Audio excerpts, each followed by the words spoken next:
click going live. Okay. I'm live. Am I?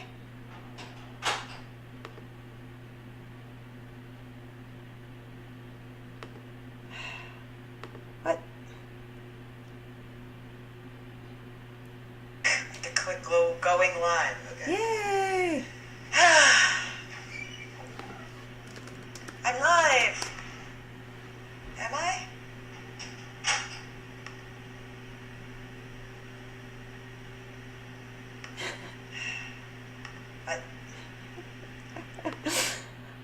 Okay, so this is like my favorite part, which is where there's a slight delay. So I'm going to like just go to my little streaming app so I'm not going crazy and watching myself like from the past or from the future, or I don't even know.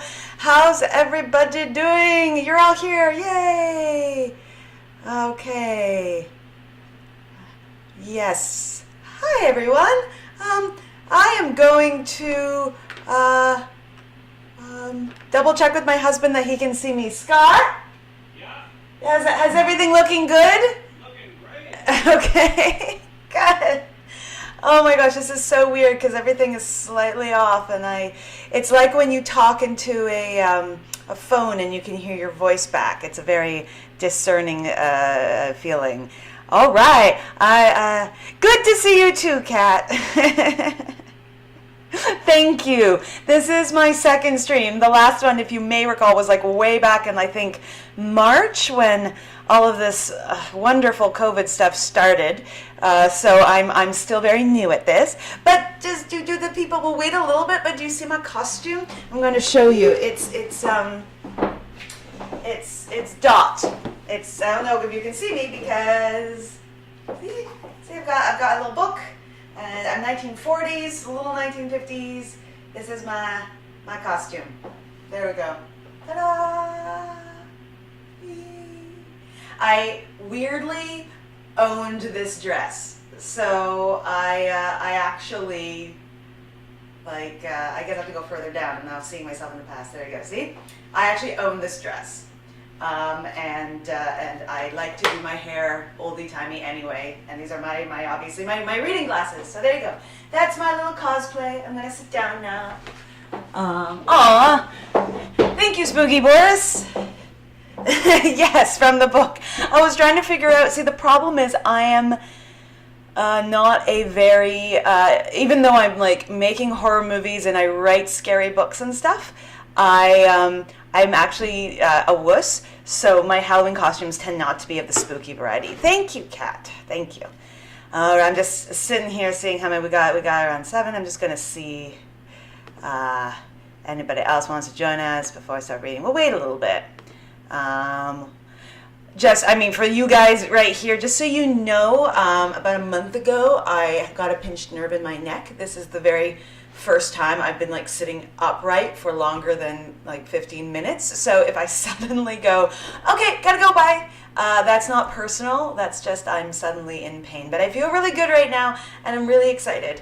Yeah, so I'm just checking out. While we wait, I think I'm going to wait till 2:10.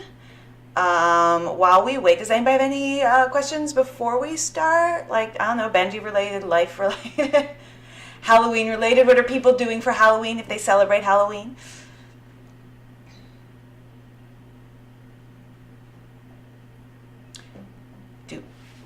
Oh, see, I'm sitting here waiting because there's a delay and I should probably keep talking while I wait.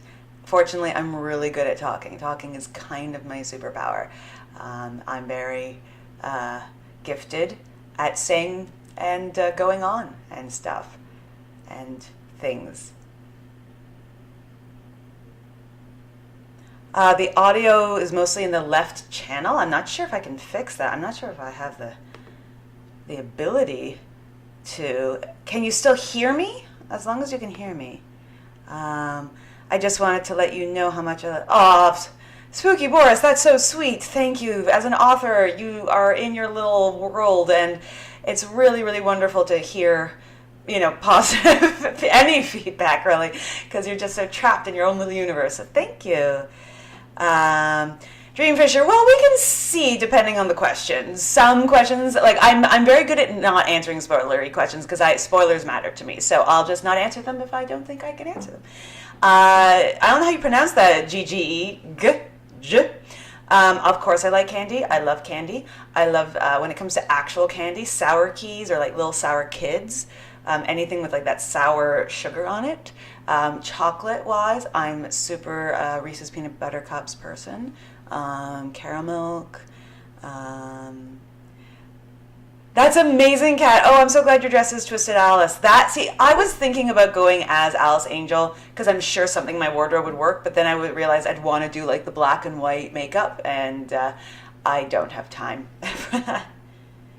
Okay, so I'm audible, just more loud on one side than the other.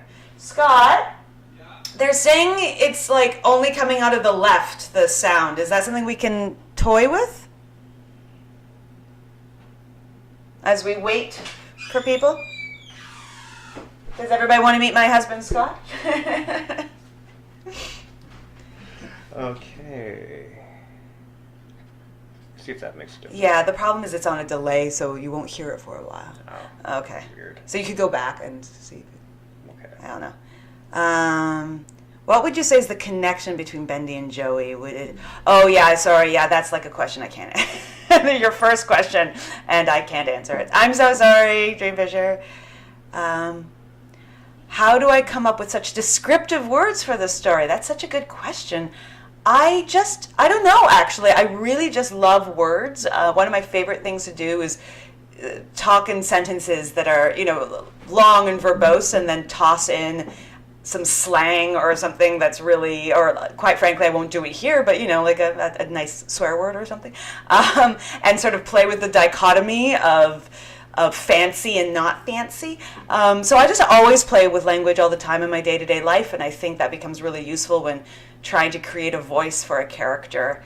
So somebody like Buddy, he has a vocabulary, but he doesn't exactly know how to use it, and he gets better with it as it goes on. Yeah, so I don't know. Oh, Kat says hi, Scott. Okay, some random gal, it's okay if you don't want to dress up, but you're never too old to dress up, okay? If I'm still dressing up is so much fun. And quite frankly, right now with everything going on, a little bit of joy is what we need. I personally think.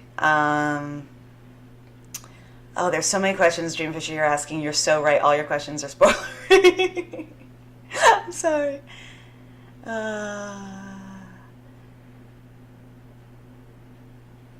I think, so Kat was asking if Buddy, Dot, and their gang would celebrate Halloween. I feel like they're the kind of people who do. I feel like Buddy probably didn't.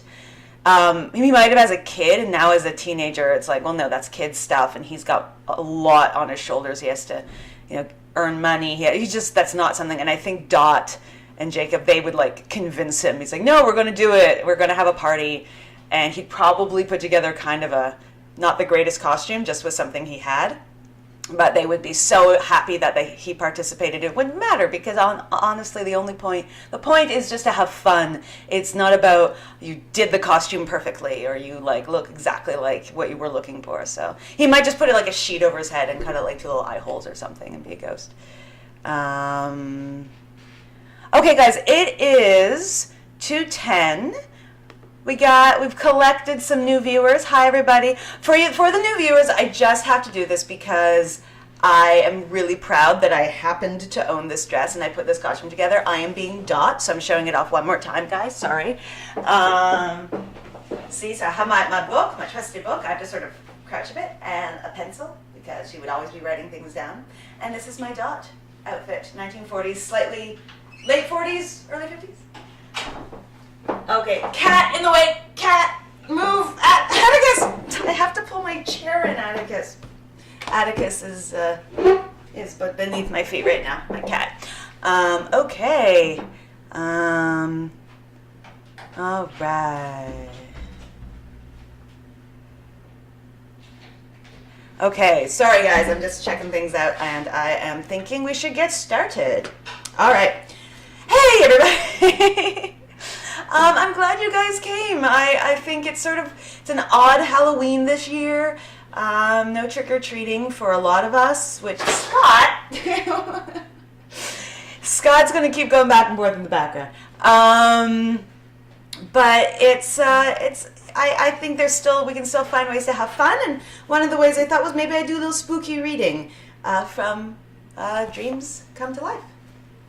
This is the book, what I wrote. It's so amazing when you get a book like that you wrote and it's there and you can hold it and everything. It's just, oh my God, it's the best. Also, I do want to point out, I do know that Dot is blonde. I am not blonde. I do have wigs because I do love dressing up, but I was like, I can't. I don't have the time. I don't have the energy. My back doesn't love me like that.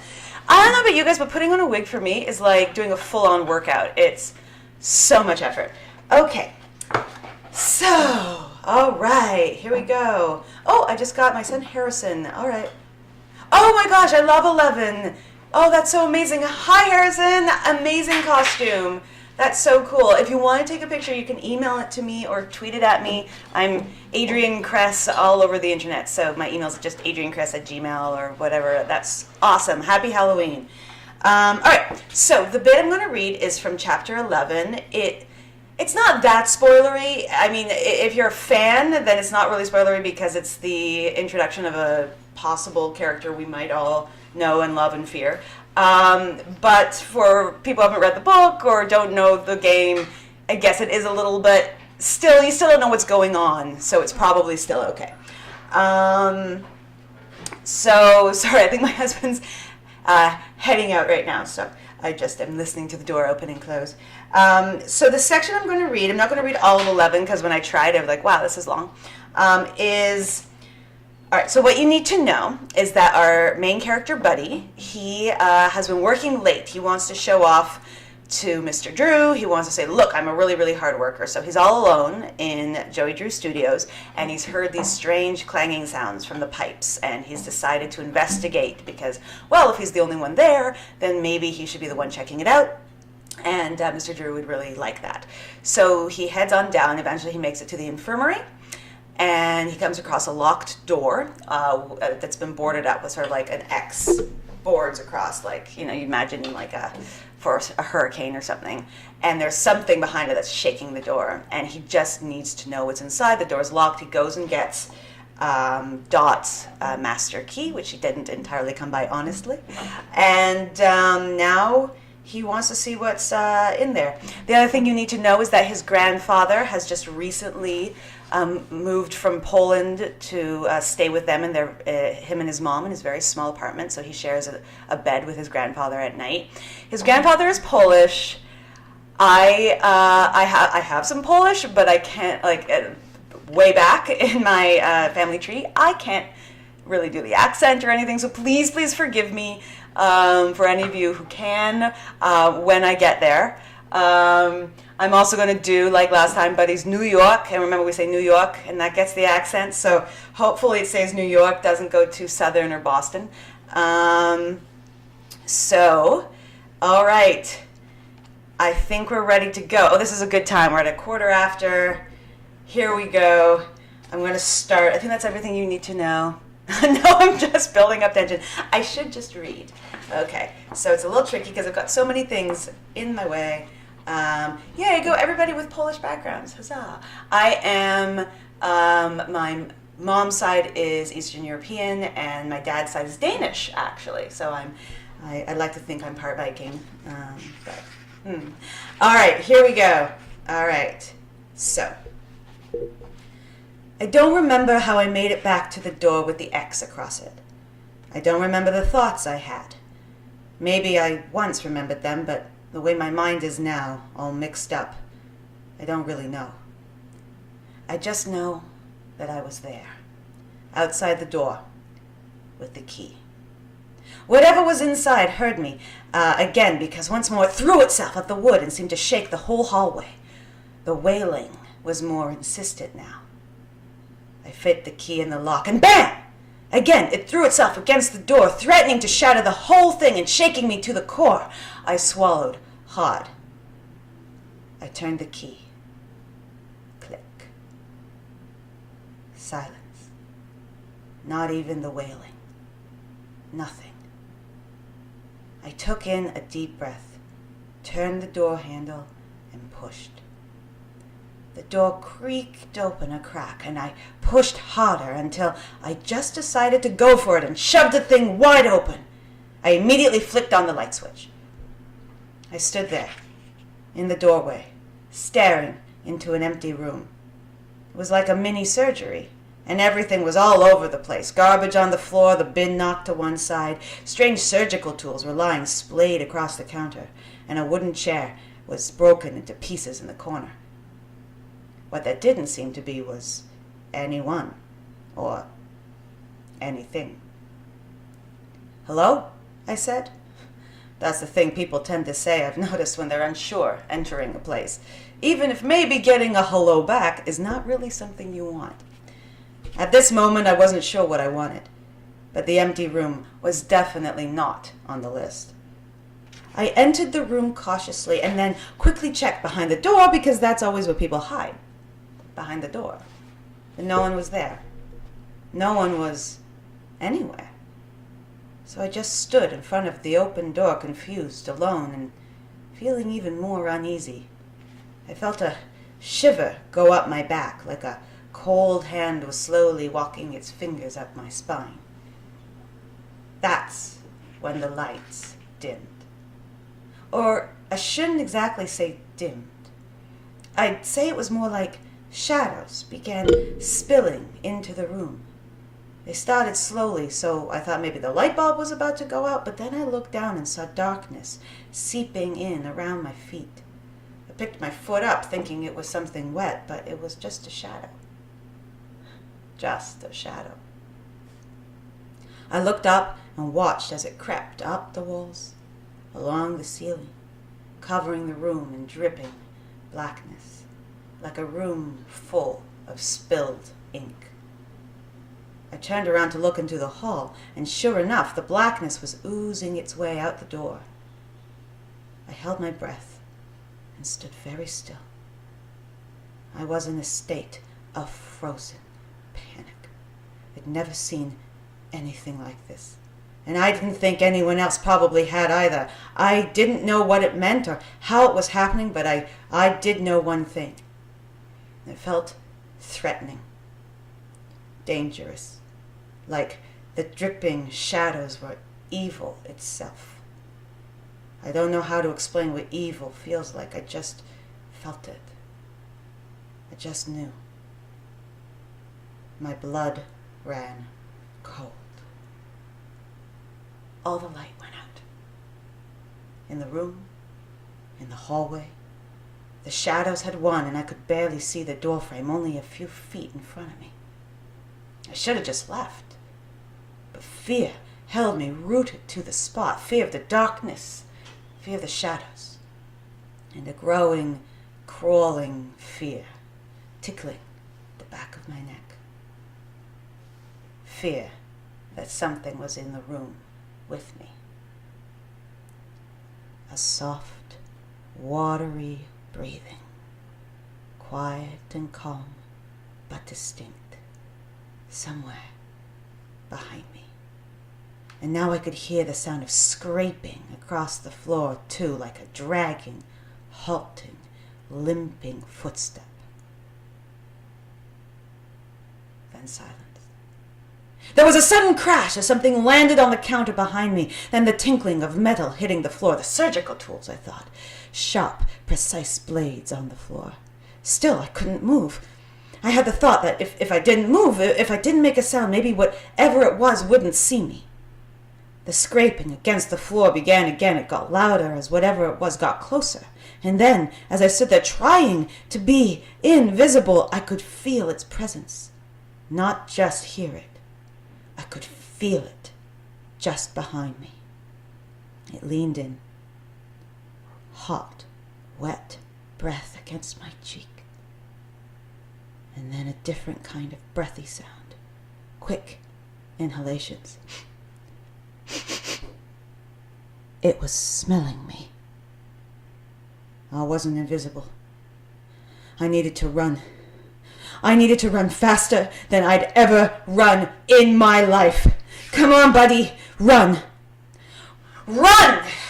I moved toward the door, uprooting one of my feet like I was pulling it out of thick mud. I reached with my arm for the doorframe to try to pull myself farther. I didn't understand. I wasn't physically stuck, but my mind was making my body act that way. The thing behind me made a strange grunting noise then, as if it had realized something. I felt it pull away from me. There was a sudden weight on my back, pushing me forward, followed by the sound of heavy footsteps running past me. I'd been shoved and fell hard to the ground. It had the same force that I'd seen against the door, and it knocked the wind right out of me. But I didn't stay face to floor for long. I was up quick. Finally, my mind unstuck my feet, and I ran out into the hall after the sound of footsteps. In a daze, I looked up and down. One side was a dead end, the other was the corridor that led back to the waiting area. There was nothing. I ran down towards the main desk and skidded to a stop in front of it. Again, nothing. It was then that I noticed the brightness around me, the lack of inky shadow. I turned around, and sure enough, the hall was brightly lit. Panting slightly, I walked slowly back to the room. No shadows. Nothing. I rubbed my hands together, really realizing now they stung from the fall, and noticed the torn knee in my trousers. Now I was one shirt and 2 sets of trousers down. I only had the shirt in my back that was clean and put together enough for work. That shouldn't have bothered me just then, out of all the things. But it did. A wave of exhaustion wrapped my fear up in a hug. Wandering through New York City at night, my only thought was to get home. Staring into the dark shadows down alleys and through grated storefronts, I felt a sense of dread unlike anything I'd ever known. I didn't understand what had just happened. Nothing had been in that room, and yet something had been breathing on me, had pushed me. Had it been a trick of the mind? Was I that tired? Had I fallen? Had I tripped over myself? It wouldn't have been the first time. Clown feet, they'd tease me in school. But what about the sounds? The rattled door, the growing shadows. Well, that had been real. More than real. Those shadows were alive, I was pretty sure, breathing, existing. No, it wasn't a dream. It wasn't a lie. I had heard sounds. I had seen the door shake, and I had been pushed to the floor. All of that had happened. I knew it had. I wasn't going to doubt my mind. I was so sure of my mind back then. I remember that feeling. It's almost like I'm feeling that feeling again. I walked all the way home. It took me just over an hour, but I needed it. I needed the time to settle my nerves, to get into that familiar rhythm, to see other people just being people and not nightmares. The shadows stalked me, but I was a fast walker. And by the time I got home, the dread was very small and the exhaustion had taken over. This was good. I needed to sleep. I climbed up the stairs and slumped into our darkened apartment. Everyone had gone to bed. Good. I didn't feel like talking with my grandfather or trying to make Ma feel like everything was okay. I carefully opened the door to my room so that I didn't wake the old man. Lying there on his side of the bed with the street light illuminating his face, he looked almost like a corpse. I wondered if he was breathing. I couldn't help myself. I held my hand over his nose and mouth and felt a slight warm air against it. Well, thank goodness for that. I sat down on my side of the bed, facing the closed door, and had an image again of the locked door at the studio. No. I shook my head. I wasn't thinking about that anymore. I slowly pulled the suspenders from my shoulders and rolled them back, arching my neck and hearing a very satisfying crack. I sighed. Then something grabbed me hard from behind. I leapt up with a cry and turned to see my grandfather sitting up, staring at me with those hollow eyes wide and haunting. His mouth was open in what looked to be fear and anguish. "What?" I asked a little too loudly, but my heart was racing fast. "What is it?" He raised his hands slowly and pointed pointed right at me. "Grandfather, it's me. It's Buddy. Daniel." I placed my hand to my chest and tapped it. "It's just me, your grandson." He kept pointing, his index finger shaking slightly. His expression stayed frozen. I bent over to try to, to comfort him? I thought maybe he couldn't see too great, so if he could see me close up. See, it's just me. With another sudden movement, he was holding me by the collar with both hands. His speed amazed me. He was pulling at my shirt. I could hear the seams along the shoulder starting to rip. "Stop it, Grandfather, stop it!" Pulling away only made it worse, and his long skeletal fingers only grabbed tighter. "Stop it!" "Off," he said hoarsely. "What?" He managed to finally pass a button through a buttonhole. "You must see. You must see." He was determined now, but I finally understood, and I placed my hands over his shaking ones.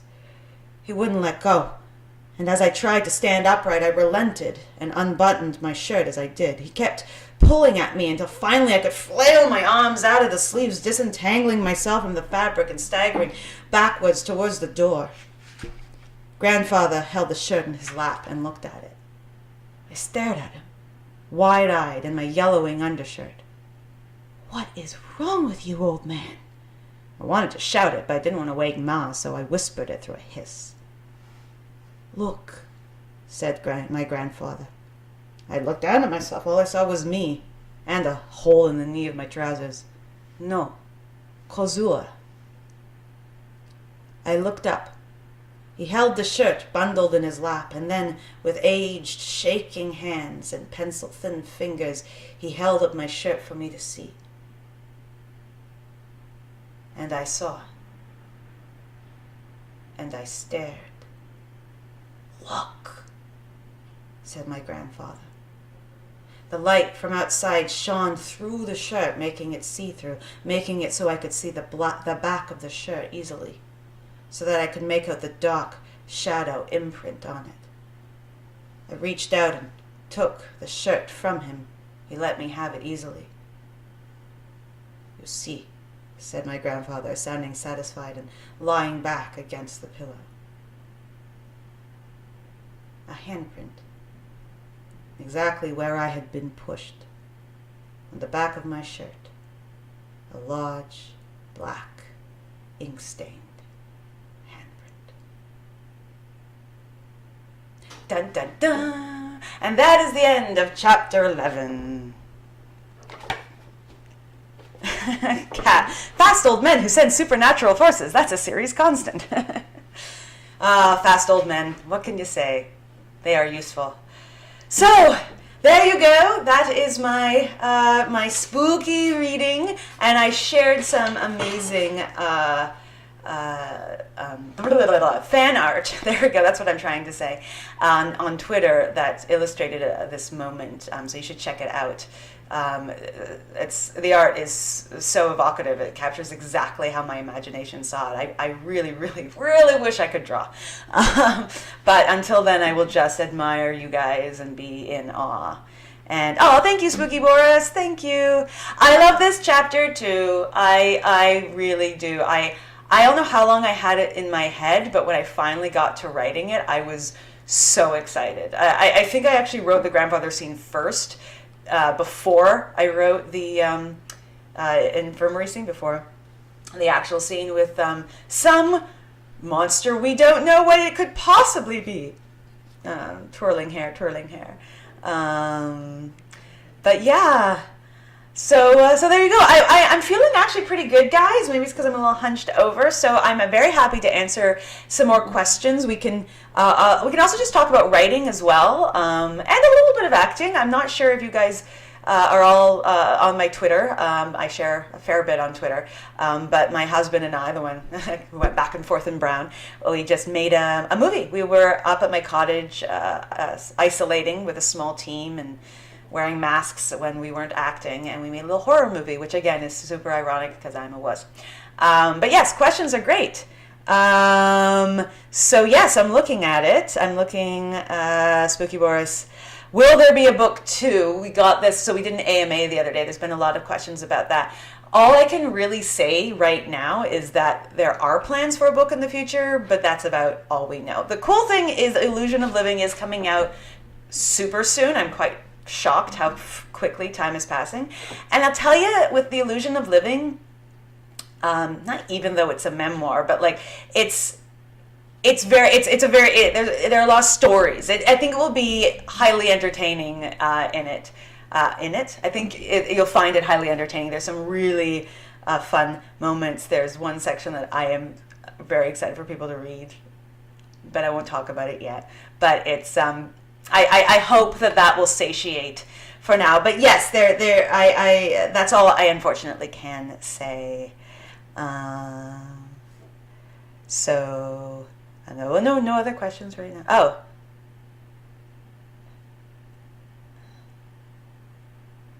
So you're asking about the logic of the paranormal in this. Why didn't Bendy just? I can't say, for me it was very much that I don't know.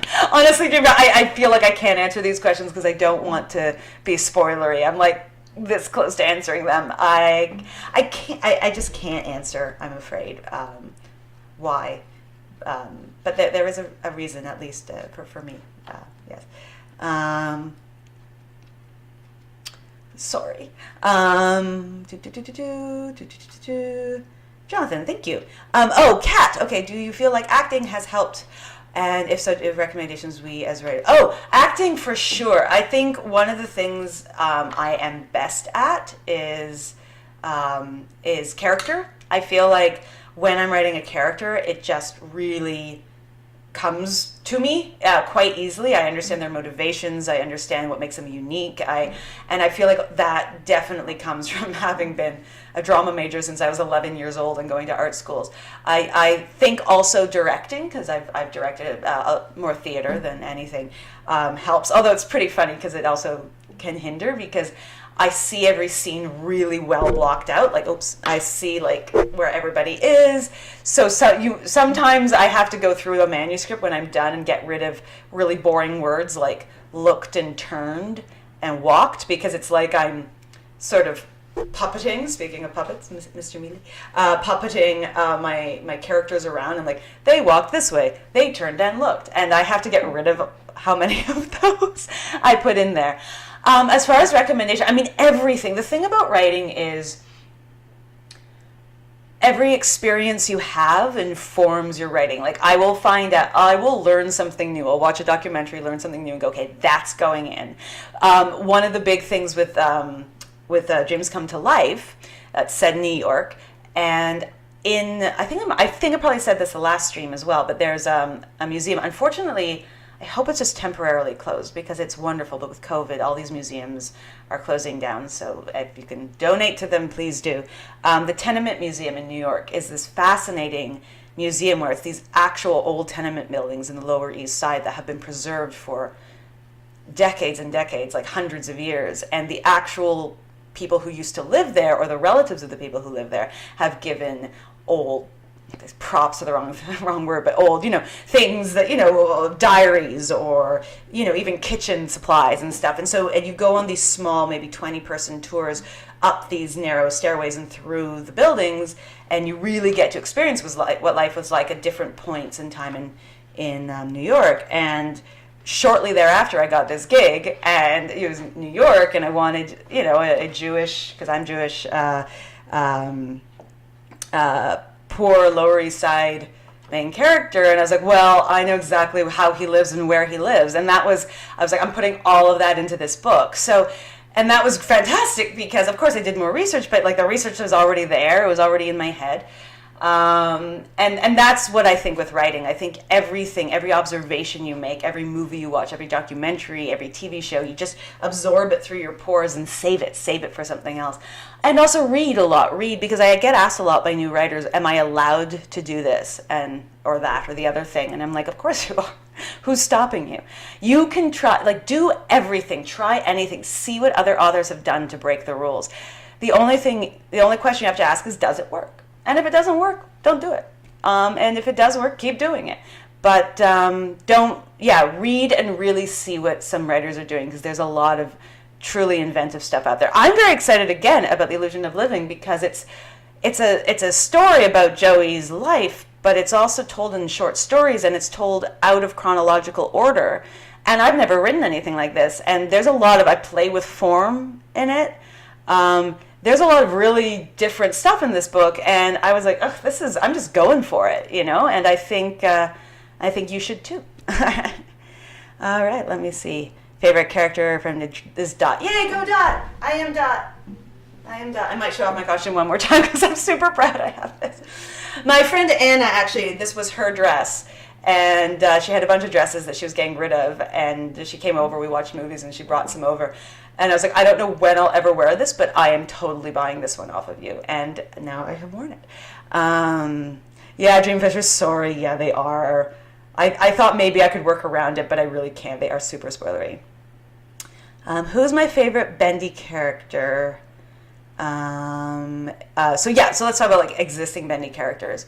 I love actually Bendy, and I would be remiss to say I wasn't a Henry fan. And the Projectionist / Norman is like a huge favorite. Like if you read Dreams Come to Life, you might be able to sense that.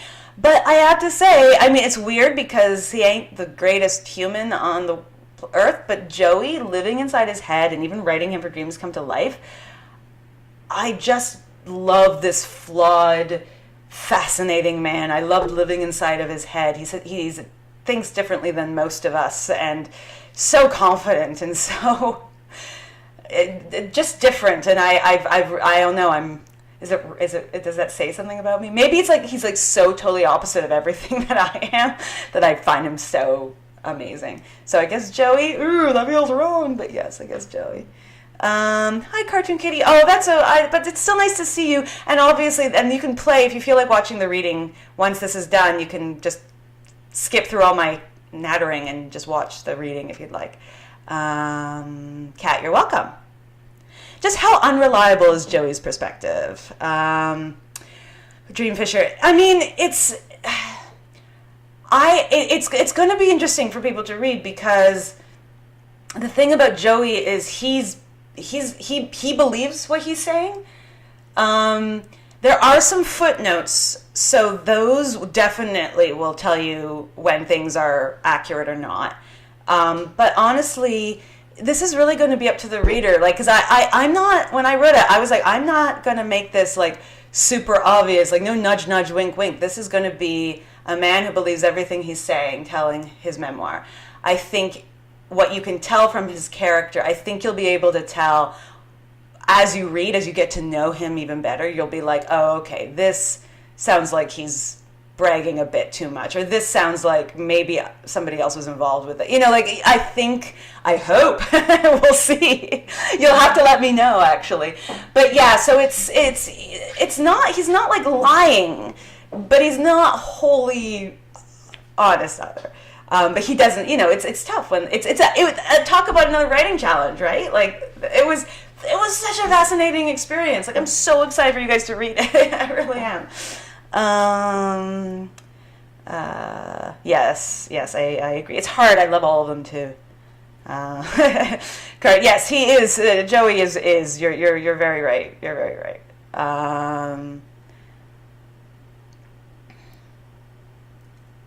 It's okay, Dream. It's just, I get where you're coming from. You just want to dig and I wish I could answer. I truly wish I could answer some things. Cat. Oh, thank you. I mean, I don't know. I like characters who sit in the dark and know things. That sounds very strange. And Norman's one of those guys, and yeah, and doesn't care what anybody else thinks and makes really inappropriate jokes. I like people like that. Oh my gosh, random gal. I don't watch horror movies. Okay, I've watched a few more now. You know what? I'm going to say this because it does have scary bits in it. My favorite horror movie, because I can actually watch it and it's so funny, is What We Do in the Shadows, directed by Taika Waititi. Now there's a TV show that is just as amazing and actually filmed in Toronto, and it's my dream to get an audition for it. Oh my gosh, just put that in the universe for me, please, because I've had some friends in it already. But the movie, if you haven't seen it, What We Do in the Shadows, it's set in New Zealand. That's where Taika is from, and it's written by him and Jermaine from Flight of the Conchords. And it's a house of 4 vampires who are roommates, and they all sort of became vampires in different centuries. And they all sort of represent different vampires from different famous stories. And it's just what it's like to be 4 roommates living in New Zealand in Wellington.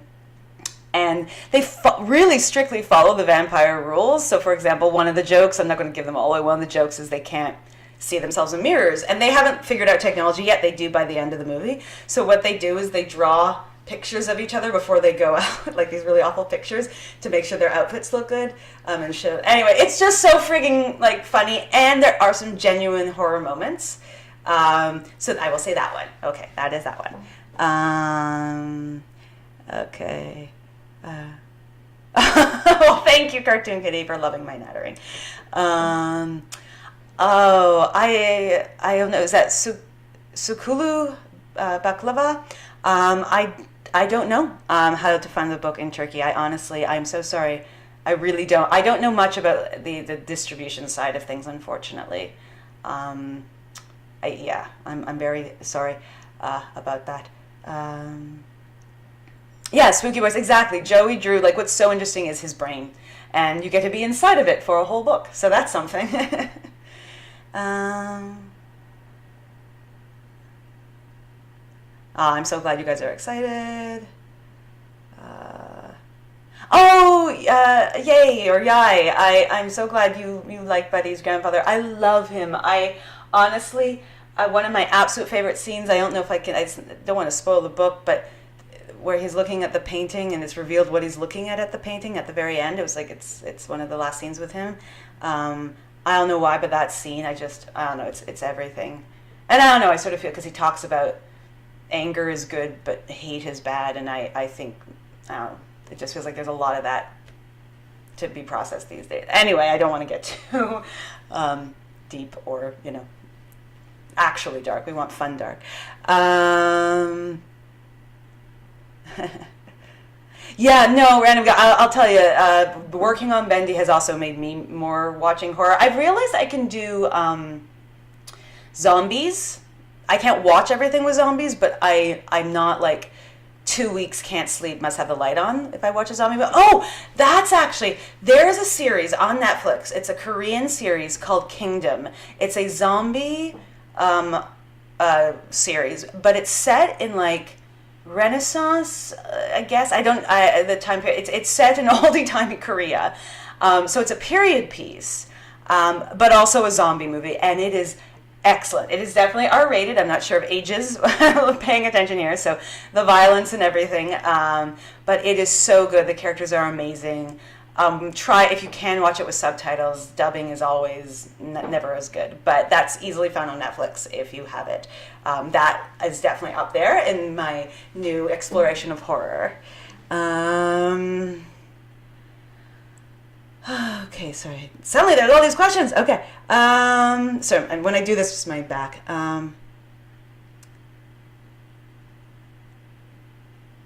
Oh, thank you, Kat. It's nice. It's nice to listen to me, and it's not, overwhelming. I talk fast and a lot. Am I looking forward? Scott Fitzgerald, excellent name, by the way. Are you looking forward to Bendy and the Dark Revival? I want to do that, no, kind of thing. Yes, I am so looking forward to it. I know. I might know a tiny bit more than you guys, but I know very little. Like, I need this. I need this.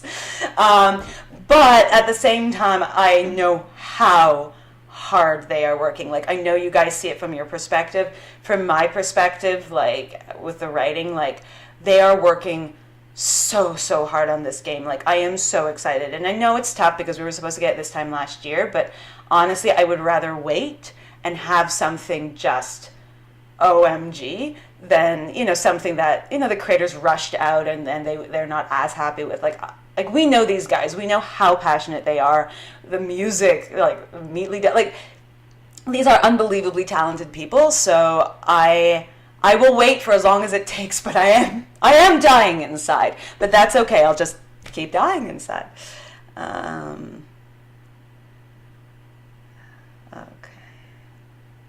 Yes, we all need a grandpa like him, I agree. Without going into spoilers. Okay, Dream Fisher, let's see if we can do this one. Could you give us some hint as to what your favorite scene from The Illusion of Living was to write? Okay. I really loved writing all of The Illusion of Living. Like, every different scene, I was like, all right, like, I would finish, because they're kind of like short stories, I would finish one, and I'd be like, oh, I miss it. Okay, I guess I'll start this one. And then I would fall in love with the next one. There was a sequence in it. There's a section. Let's just say it's very inspired by my love of Agatha Christie mysteries, and I'm very excited about it. So that's all I'm going to say. And that's probably said too much. So that's all I'm saying. But honestly, I don't know. Like the very, very first story about him as a child, I'm also quite fond of. I don't know. I can't say anything. I feel like I'm talking too much. Okay, I'm not going to say anything. Okay. Mars, was there an idea to further develop the relationship between Buddy and Dot? I mean, what you see is the relationship. Like for me in my head, this was the relationship. So I guess no. I guess the relationship was developed as far as it was developed.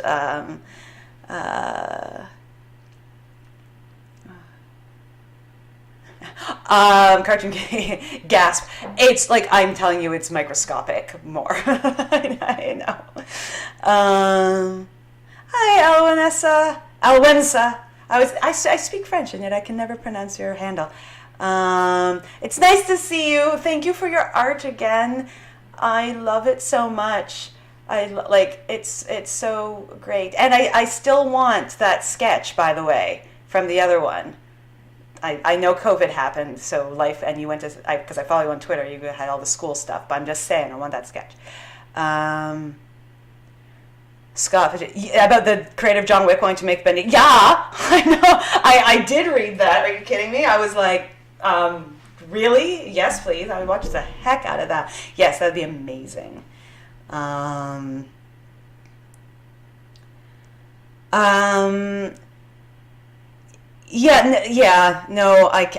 Sorry, Mars, no. The answer to that is no. Yes, Kat, yes, she is. But honestly, so many of you are incredible. Please, I really want it. I want to frame it. I want to put it in my office, and make sure you sign it. It's so good. I love art. So I went to an art school. I have no idea what I've shared or what I haven't shared and what's in my bio online and stuff, but I was sort of in French immersion until I was 11, and then at 11 I went to this art school in Toronto, and you had to take all of the arts, so dance, singing, music, drama, obviously, and visual art. So I did learn how to draw and learn the basics, and I can, with a lot of effort, draw stuff, but not as well as you guys. And it's sort of the one art form, this sounds like a brag, but it's the one art form that's always eluded me. I feel like I got decent with the singing and even my dancing. I've never been that flexible, but I feel like I've got a sense of rhythm, and obviously the acting being my, passion. But the drawing, the art, I could never get. So I really became obsessed with art. And in fact, in university, I double majored. I tried to at least, but the drama side of it just took so much time I couldn't. So I had graduated with all these extra credits in art history. Because I love art so much. And I don't know, I have, it's all over my walls in my house. I'd love to buy originals, but I can't always afford them. So, for example, this behind me is a print, but it's from an artist, John Lim, and my parents have some of the originals in their house and stuff. But if I can just cover my walls and support artists in any possible way, I admire you guys so much. All right, let's just see. If the John Wick person did dreams come to life, I would probably faint. I honestly think they'll probably do something original. I feel like that's sort of, I actually don't know why I think that, but I do. But yeah, that would be amazing if they did do it. That would be incredible.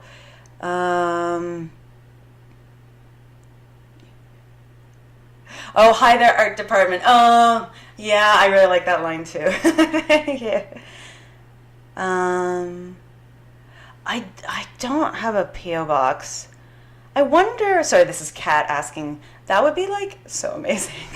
I wonder, you know what, maybe I could talk to Scholastic Canada, the folks there, they do Bendy, and they're really like not far away, they're in Toronto. Maybe I could arrange something with them. That would be really cool.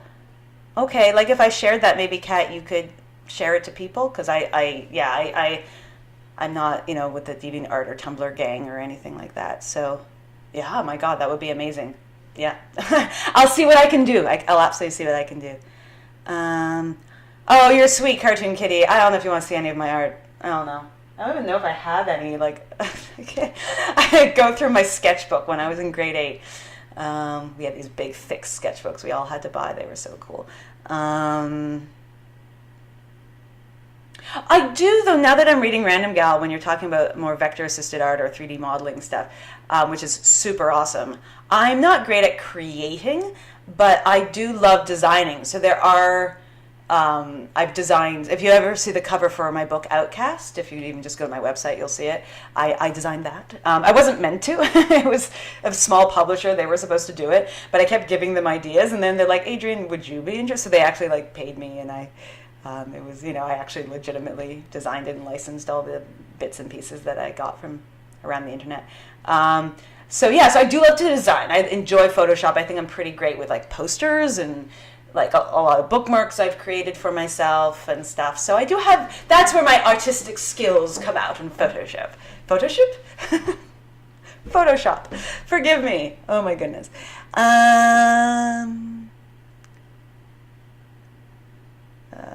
Yes, I know, Kat, it takes forever. I know. But thank you. I feel very satisfied. I am very, very lucky because as an actor, it's really tough to get work. Right now, especially so. Although one of my friends just got he's now going to be a regular on a TV show, and that's like super exciting. I'm so proud of him, and he's in our movie. But generally, it's hard to get work. But with the writing, I have that outlet as well, which is just so wonderful to be able to have an outlet in multiple disciplines, because then you're not sitting there like, oh my God, I'm so pent up with creative, I need to get it out. So that's nice, I guess. Will this video stay up tomorrow? I hope so. So last time when I did this, the video, the video from last time is still up, so I hope so. I hope that's how this works. I don't know if I'm supposed to have clicked something that I didn't click. So fingers crossed, yes, it will be. I have no reason to suspect otherwise, but this is only my second time doing this, so gosh, who knows. I like that favorites replaced friends. I still think that's really sweet, because they are your favorites. Okay, oh gosh. Sorry, coming fast and furious. Okay, there's some conversation. Thank you, Elizabeth Harrison. That's very nice of you. I don't know if I will ever share with you in particular my art, because I think you're really good, and I don't know. Let me show you a happy face. I used to, as a child, draw happy faces with cat ears and cat whiskers and little cat paws, and that was always my signature, and I still sometimes do that. Sometimes when you're in a bookstore, the bookstore people ask authors to sign their walls or things like that, so I'll do like a little thing, and then I'll do my little cat. So there you go. There's my art.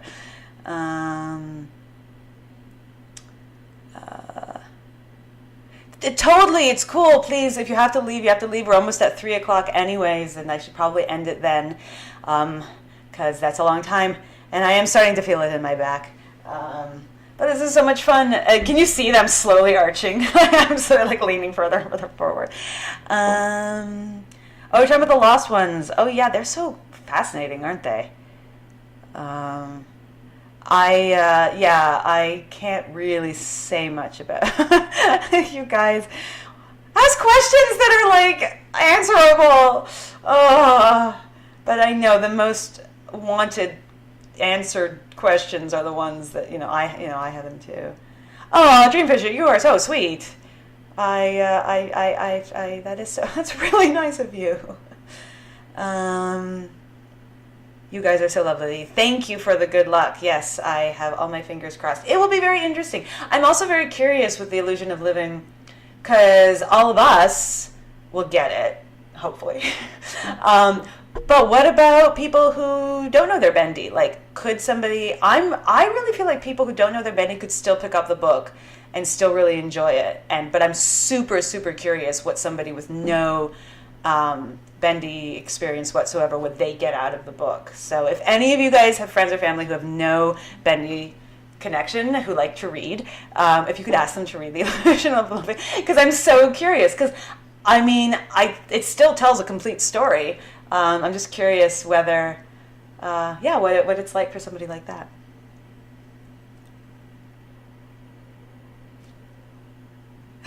Sits in the dark and knows things, Adrienne Kress. That is my goal in life, is sitting there quietly, just in the room. It's not scary at all, not intrusive. Maybe if I ever, see, this is the thing, if I ever became a ghost, I would probably be a really spooky ghost, because I would really just like to know stuff. I remember once in a clown class, yes, I actually legit took several classes on clowning. We would do all these exercises just as ourselves, and then the teacher would sort of make observations about our personality traits. And one of the things she said about me was, Adrienne, you need to know everything that's going on. You keep like, what? What did they say? What's going on? Why are we doing that? Like, you just need to know everything. And this isn't not true. I've always said I'm not really a gossip. I don't like spreading news. I just like consuming it.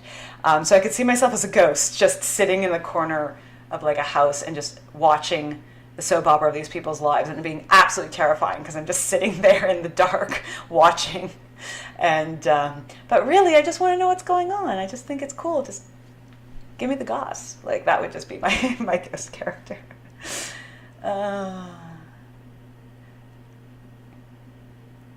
Awesome, Jonathan. Yes, please send me a pic.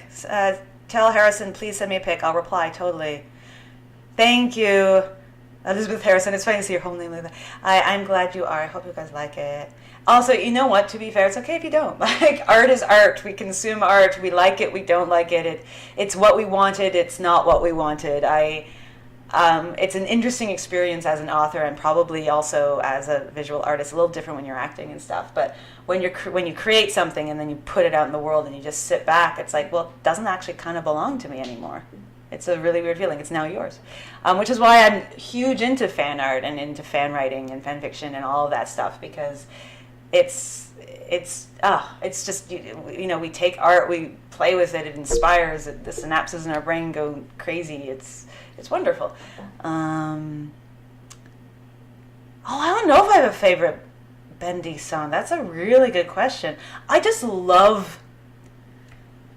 I love the music. I can't believe like Meatley composed it. And I love the pastiche songs. You know, the songs that are like supposedly from the cartoons, or those ones. They're so accurate. Like, they feel so of the period. I don't know. I honestly don't know. I love it. I hate this. I always say I love everything, don't I? That is so blurg. Random guy. I hope you'll horrify me in an existential way in the future. That is my dream too. That is totally my dream.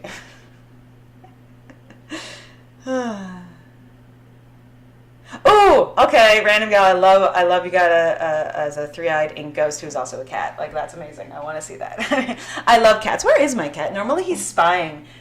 Whenever somebody's talking in the apartment, he's like, oh, I must be a part of that.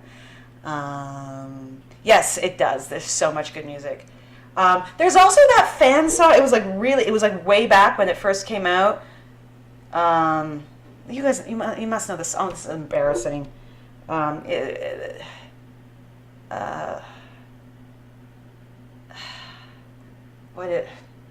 I'm just sitting here making noises at you. It's that fan song, and it sort of goes kind of death metal, and then it goes back to like it doesn't get out of your head. Anyway, clearly it's clearly out of my head right now. But anyways, that song really was, I thought, incredibly well done. That's all I have to say about that. Sorry, I just saw the Sammy thing. Oh, there's Atticus. Now he's coming. Come here, but no, he's flooping. He's just flooping. I think Sammy. I just think he is a narrow focused, passionate person. A lot of people. It's interesting. A lot of people in the studio don't care what other people think, but in really unique ways. You know, like Norman has a sense of humor about it, kind of a wry, sarcastic thing going on where he's like, "Oh my gosh, humans." And Sam is just like, "Get out of my way. I have this to do," you know, kind of thing. So I just think he's got that kind of focus.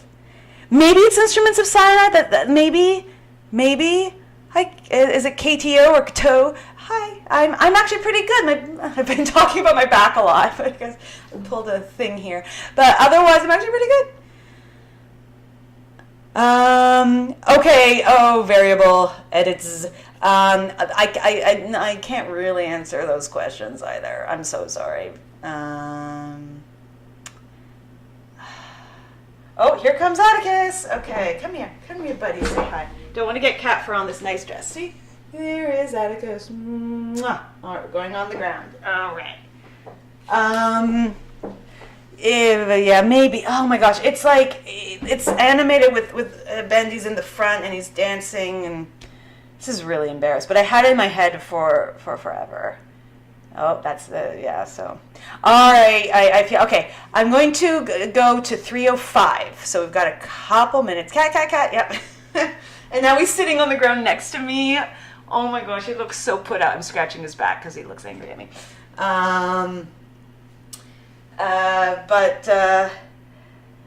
Any last questions? We got 3 minutes. Any last questions? Have I read Crack Up Comics? I've read some of it. I have it, where it's like next to my where I sit watching TV and stuff like that. I think it's amazing, and I just got to know. I did an AMA with Van Notes 2 days ago, and he's just so cool, just the nicest guy. Yeah, I love it. I think it's so clever. I love all the in-world stuff. I love that I wrote The Illusion of Living, which is technically like an in-world prop, right? I love how much the Bendy team are like creating this actual. They're making dreams come to life. They're making the world actual and real, and we can play with it basically. Yeah, Gospel of Dismay, maybe. Yeah. What am I doing for Halloween? Am I dressing up? Well, I have dressed up as Dot. I think the plan. Oh, I know the plan. I do want to dress up. I'm not sure what I'm going to dress up as because I've got a lot of costumes in my apartment from Halloween's past and plays and all sorts of things. But maybe a little costume, and then we're probably going to watch Adrienne appropriate spooky movies, so possibly The Mummy. I love The Mummy, the original with Brendan Fraser. Well, it's not the original, but the one with Brendan Fraser and Rachel Weisz, who is the most amazing person in the world, and I want to be her. And I love candy, probably chocolate, but some candy, yeah, and order food, and be a little sad that we're not at a party. Like often there are some amazing Halloween parties in Toronto. There's one hosted by the very famous comic book store in Toronto called Silver Snail, and they host this epic, massive Halloween party with costume contests and stuff. And last year, Scott was Ant-Man, and I did Hope Van Dyne from the first movie, so I had a little short wig, and I had ants sewn. Well, not real ants, that would be disgusting and cruel, but like a large plastic ant sewn to my, so we'll see, but mostly watching not so scary movies and eating candy.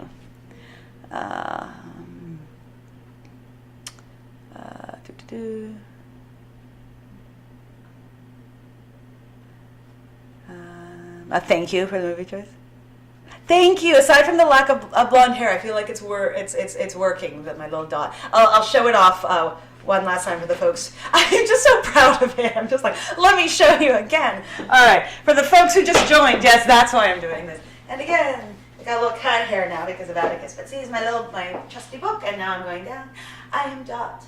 I am very curious about things, and I will write it all down like this. I am Dot, but with brown hair. All right, now we'll sit back down. We're at 3:05. All right. I'm looking. Would I like to celebrate the Day of the Dead? Oh my goodness. Okay, yes. I mean, I just think it's such a wonderful concept, and it's so gorgeous, and I would love to. I don't want to be appropriative, but yeah, I think the Day of the Dead is absolutely wonderful, and I know this is probably obvious and silly to say this, but I love Coco like so much. But yeah. All right. I gotta sign out because that's probably the right thing to do. You guys are amazing. I have way too much fun, which is why I'm still talking at you guys. But I should go. Thank you guys for joining me for my reading. I think we should do it again. We should definitely do something special for the Illusion of Living, because I'm feeling like we're probably still going to have lockdown, or at least we're probably not going to be able to go out probably much. I hope we can by February, but it's very unlikely I'll be able to do like an in-person launch, so it would be really nice. We could maybe do a little virtual launch or something. Maybe we'll do something before then, because that's not till February. But thank you guys. You're awesome. Aw, I want to say goodbye. Nobody's forcing me to except for me. All right. It sounds like I'm choking on tears. I'm just choking on my own saliva, so that's delicious. Okay, guys, I gotta go. Bye. You're wonderful. I'll see you on the Twitter, Instagram. Those are sort of the two I use. Always say hi. And as I said, you can email me at my name, adriennekress@gmail.com, always. If I don't email back right away, please don't take offense. On occasion, it's been months, and that's not personal. It's literally I get busy and then I forget, and it's just honestly, it's just me being rude. Okay, so but it's not personal. All right, guys, I'm going. I'm talking too much. Thank you, and you take care and have an amazing, happy Halloween.